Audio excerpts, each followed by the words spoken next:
আপনার গ্রামীণ সিমের ব্যালেন্সে কত টাকা আছে কিভাবে চেক করবেন এই ভিডিওটির মাধ্যমে শিখতে চলেছেন। ভিডিওটি স্কিপ করে দেখবেন না, কারণ আমি দুইটি সিস্টেমে এই কাজটি শিখিয়ে দিব। ভিডিওতে লাইক কমেন্ট করবেন, তাহলে আপনার জন্য এমন গুরুত্বপূর্ণ ভিডিও প্রতিদিন তৈরি করতে আমি উৎসাহ পাবো।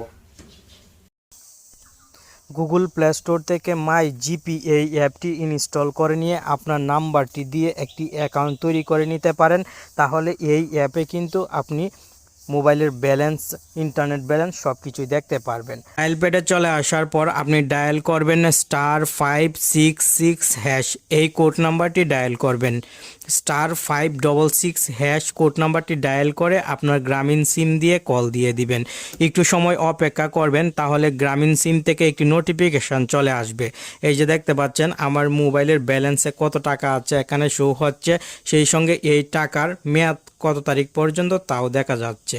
এভাবে কিন্তু খুব সহজেই আপনার গ্রামীণ সিমের ব্যালেন্সে কত টাকা আছে চেক করে নিতে পারবেন।